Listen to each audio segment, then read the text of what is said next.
안녕하세요. 축진막입니다. 리버풀이 울버햄튼 상대로 2대1 승리를 거뒀는데요. 여기서 저는 비르츠의 첫 골 그리고 비르츠의 활약을 조금 더 포커싱해서 영상을 한번 만들어 봤습니다. 오늘 경기는 비르츠의 첫 골 그리고 키에사의 선발 출전 등 또 리버풀의 이슈가 많았는데요. 과연 오늘 경기는 어땠는지 그리고 비르츠의 활약은 어땠는지 한번 알아보도록 하겠습니다. 자, 먼저 비르츠가 리그 초반 그러니까 별로 좋지 않다는 평가를 받았을 때는 결정적인 지금과의 차이가 있었습니다. 저는 그거를 비르츠의 첫 터치라고 생각을 하거든요. 비르츠가 리그 초반에 턴오버도 있고 여러 가지들이 있었지만 스탯을 못 뽑아내는 것보다 더 문제라고 생각했던 건 저는 비르츠의 첫 터치라고 봤거든요. 기본적으로 비르츠가 피지컬이 엄청나게 좋은 그런 유형의 공격형 미드필더가 아니기 때문에 압박당하기 전에 짧은 순간에 기술적으로 풀어내야 되는 부분들이 분명히 있고, 그럼 너무 당연하겠지만 첫 터치를 잘 풀어나가야 되거든요. 근데 비르츠의 첫 터치가 계속해서 튀는 부분들이 있었죠. 근데 이제 최근에 경기력 좋다는 소리를 들을 때는 점점 이 첫 터치가 안정화됐고, 이번 경기 같은 경우에도 첫 터치로 변수를 만들어낸 장면들이 많았습니다. 그리고 여러분들도 아시겠지만 좋은 첫 터치는 빠른 다운 플레이를 만들어낼 수 있습니다. 지금 장면도 반다이크한테 패스를 받고 몸을 염과 동시에 공을 잡아놓으면서 더 빠른 플레이를 전개할 수 있게 만들었죠. 그리고 이제 뒤쪽에서 말씀드리겠지만 첫 득점의 터치도 마냥 쉬운 터치는 아니었는데 아주 잘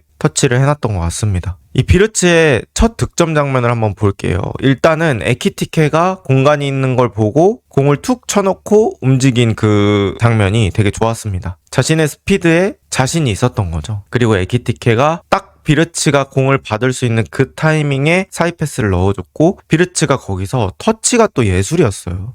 지금 뒤쪽에서 크레이치라는 수비수가 달려오고 있었는데 그 수비수가 공을 컨택할 수 없는 그런 각도로 터치를 잘 해놨기 때문에 비르츠가 또 슈팅할 수 있는 여유를 확보했고요. 발끝으로 깔끔하게 득점하면서 2대0 상황을 만듭니다. 저기서 비르츠가 스윙 크게 가져가면서 진짜 슈팅을 하려고 했다면 사실 쉽지는 않았겠죠. 근데 발끝으로 마무리를 했기 때문에 골키퍼는 타이밍을 예측하기 어려웠고, 그런 상황에서의 비르츠의 득점 정말 깔끔했다고 볼 수 있을 것 같습니다. 그리고 우리가 흔히 말하는 그런 스윙을 통한 득점이 아니라서 비르츠가 심리적인 부담도 좀 덜어진 것 같아요. 만약에 저 상황에서 내가 꼭 골을 넣어야 돼 라고 생각을 하면 더 정확한 자세로 차려다가 타이밍 늦어지고 결국에는 득점이 안 되는 경우들도 생길 수 있잖아요. 근데 비르츠는 저런 장면에서 그냥 본능에 의지해서 잘 감각적으로 갖다 댄 것 같습니다. 그리고 이제 전체적인 경기력을 보면 비르츠가 적응력이 좀 올라온다고 느끼고 있어요. 큰 반대전을 통해서 경기 분위기를 좀 환기하기도 하고, 또 비르츠가 국가대표에서도 보여줬듯이 다른 선수와 똑같이 많은 공간이 열려 있다고 하면 거기서 단순 패스 퀄리티를 따지면 비르츠가 훨씬 더 좋습니다. 그러니까 똑같은 오픈 찬스에서도 더 높은 고점을 보여줄 수 있는 게 비르츠인 거죠. 근데 이제 그동안은 그런 오픈되는 상황이 많이 안 나올 때가 있었고, 거기서는 좀 고생을 했던 것 같습니다. 근데 상대가 리버풀한테 공격하다가 역습을 당할 때 그런 상황이라면 지금처럼 적응력 올라와 있는 비르츠, 그리고 공간으로 침투하는 에키티케 같은 선수, 이렇게 조합을 맞춘다고 하면 상당히 위력적으로 나올 수 있을 것 같고요. 저는 패스의 3요소를 타이밍, 각도, 강도 이렇게 생각을 하거든요. 근데 비르츠의 3요소가 점점 더 올라오고 있습니다. 일단 비르츠는 동료가 어떻게 하면 다음 동작을 편하게 할 수 있을까? 어떻게 하면 이걸 잘 가져갈 수 있을까? 이런 것들을 많이 계산한다고 느껴져요.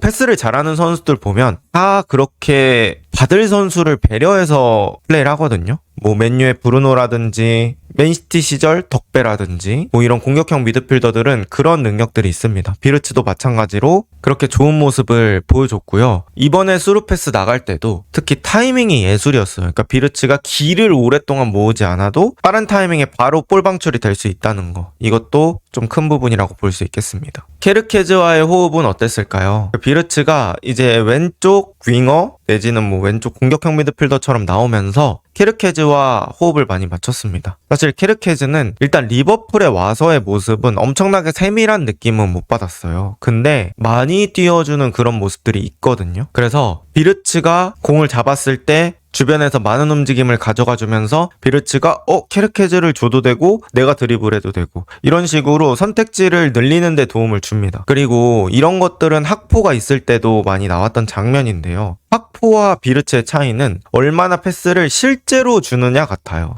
비르츠는 실제로 케르케즈가 더 좋은 위치에 가면 패스를 많이 주거든요. 근데 학포는 케르케즈가 아무리 좋은 위치로 뛰더라도 거의 본인의 드리블 선택지로만 이용을 하는 그런 장면들이 많아요. 그래서 케르케즈한테 공을 더 뿌려준다는 건 또 진짜 더 위력적인 선택지가 될 수 있겠죠. 이제 상대팀 입장에서는 학포는 어차피 케르케즈 있어도 공 안 줘. 그러니까 케르케즈 뛰더라도 우리 학포만 막자. 이런 식으로 계획을 세울 수 있는데 비르츠는 진짜 케르케즈한테도 공을 주니까 이거 패스할라나? 아니면 드리블할라나? 이거에 대해서 실제로 고민을 하게 되는 거죠. 그래서 이제 그런 부분이 비르츠한테는 더 위력적으로 작동될 수 있다고 생각을 하고요. 또 비르츠랑 케르케즈가 안과 밖을 서로 오고 가면서 플레이를 잘 하더라고요. 그런 부분들도 되게 자연스러웠다. 그래서 뭐 이런 여러 가지 상황들이 있었는데 어쨌든 케르케즈한테 공이 많이 도달되는 건 좋은 것 같습니다. 거기서 이제 케르케즈가 크로스 퀄리티를 올려줘야겠죠. 그 다음 키에사는 어땠을까라는 걸 또 고민을 해봤는데 키에사가 거의 뭐 슬롯한테 잊혀진 정도로 경기를 뛰지 못하다가 드디어 이번 경기에서는 모습을 보였습니다. 키에사가 사실 엄청나게 특별한 무언가를 보여줬던 건 아닌 것 같아요. 근데 수비 가담 열심히 해줬습니다. 이거는 뭐 살라와의 차이라고 볼 수 있겠죠. 다만 이제 키에사가 뭐 공을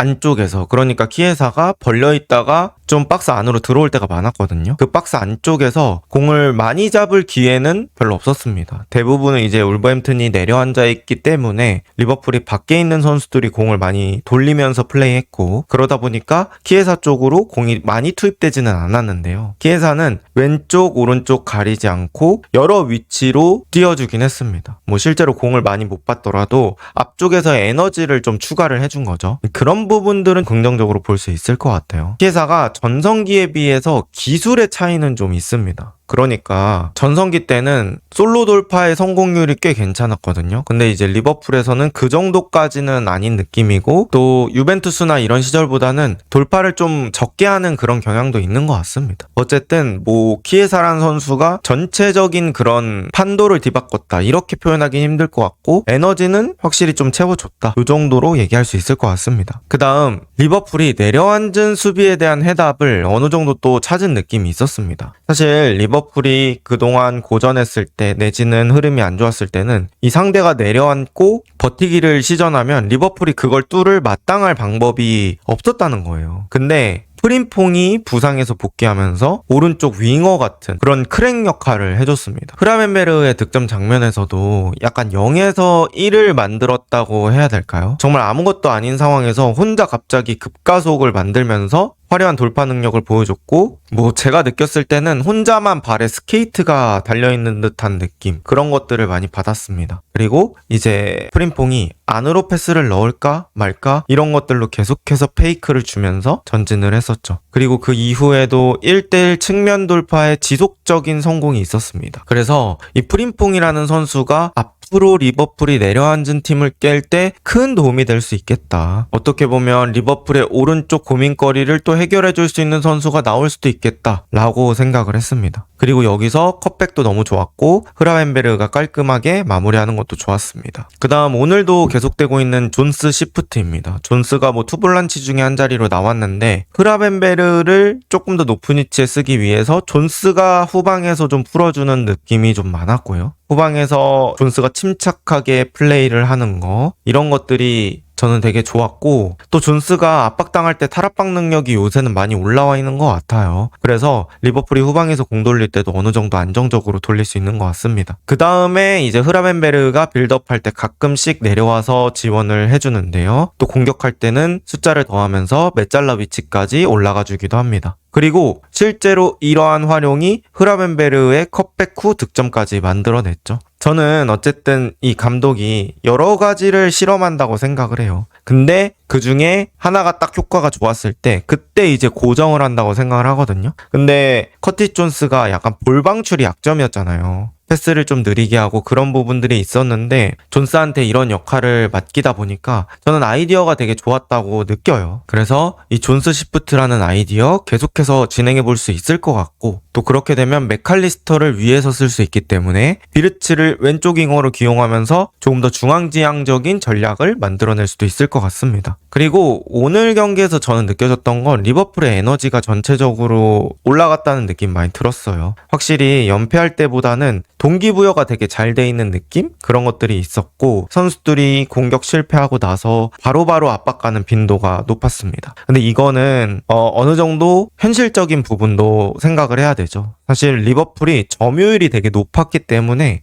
그만큼 체력을 아끼기도 했던 것 같아요. 그게 뭔 얘기냐면 리버풀이 공을 가지고 있는 시간이 길다 보니까 상대가 그거 뺏고 뛰어서 앞으로 나가는 그런 빈도가 많지는 않았던 거죠. 그래서 그런 것들이 몇 번 안 되니까 열심히 리커버리를 할 수 있었다. 체력적인 부담이 좀 덜했다. 이렇게 얘기를 드릴 수 있을 것 같고요. 어쨌든 리버풀의 최대 장점, 전환할 때 여러 명이 무더기처럼 왔다 갔다 하는 그런 부분들, 이런 부분들이 살아났던 건 리버풀한테는 상당히 긍정적으로 보일 수 있고요. 역시 축구는 팀 스피릿이다. 의지로 많은 것들을 바꿀 수 있다. 저는 이렇게 느꼈고요. 리버풀 현재는 분위기 많이 좋아지고 있는 것 같습니다. 제가 느끼는 리버풀의 분위기 확실히 많이 달라졌어요. 살라 선발 제외 이후 7경기 연속 무패를 기록하고 있고요. 공식 경기 4연승, 리그 3연승을 달성하고 있습니다. 그리고 이런 상황에서 약간 살라가 빠지니까 조금 더 팀 게임이 많이 잘 된다고 해야 될까요? 그래서 경기력은 더 봐야겠지만 에너지는 확실히 올라와 있는 상황이다. 리버풀이